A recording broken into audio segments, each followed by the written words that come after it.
are symbiotic in their relationship. They look in the mirror, they see each other. They're both narcissists. They both want all the kind of media spotlight on them. They don't mind trashing anyone. She's trashed him. Morning Joe, for instance, is another example. He trashes people, and they both lie. I mean, what more do you want? Now, in a leaker, though, you want the straight stuff if you're going to publish it. You don't want to pass along something that's not right. So Kellyanne has to be very careful. And when she covers herself by saying, well, these are alternative facts. No, it's not alternative facts or alternative truth. You can't buy that. If President Trump hates leaks, as he claims, and Kellyanne Conway is a serial leaker, I guess then why is she still there? I mean, either he doesn't believe she's a leaker or she has some sort of tacit green light to do it, even if it includes, you know, bashing his son-in-law. No, but she leaks good things for him. Good things for him. I mean, he hates leakers unless they're leaks that he wants. Right. I mean, presidents are all kind of alike. The others, too. Ronald Reagan said, I'm up to my keister in leaks. But he didn't mind if the leak really served the purposes of the administration. So I think that's okay. Why is she still there? He likes her. And as I say, they have a relationship that's, well, mongoose and cobra. Mongoose and cobra. Just in terms of where we are with this shutdown and the State of the Union, I mean, you covered Reagan, Speaker O'Neill, you covered Clinton, Speaker Gingrich. This relationship between the president and Speaker Pelosi, it really seems to be kind of in a league of its own. I think it is. I mean, he's used to having his way, the president is. He's used to ruling over people. He's used to demanding things and getting them. And he's now met Big Tommy D'Alessandro's daughter.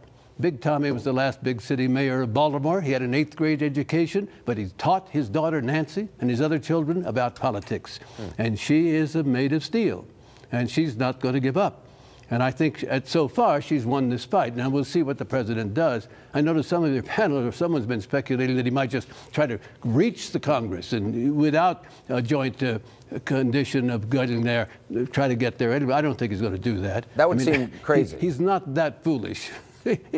Well, the guards have, now what would a guard do when they can't admit people who are not admitted by the House of Representatives and the Senate to a joint session? And here this guy comes up with the golden hair and he says, I'm coming in.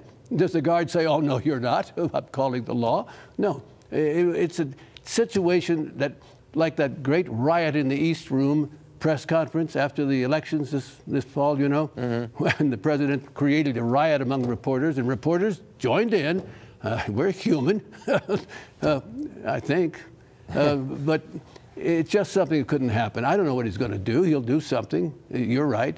He'll try to be the spotlight, but he has the problem of appealing to people other than the base. The base doesn't care where he goes or what he does or what he says. Yeah. But a lot of other people do, and that's important to him. Is there anyone right now, any kind of elder statement, like a statesman like a George Mitchell or a Jim Baker, who can bridge the gap or at least get the two sides seriously talking again? Or does that type of figure just really no longer exist in Washington? Well, if they exist, I'm not familiar with them. But you've mentioned a couple of the great ones, and of course there are many others who could do that and bridge the gap between Republicans and Democrats and conservatives and liberals. But the town is so poisonous, and we're so poisonous, and the American people are at each other's throats who hate each other instead of just argue with each other about politics.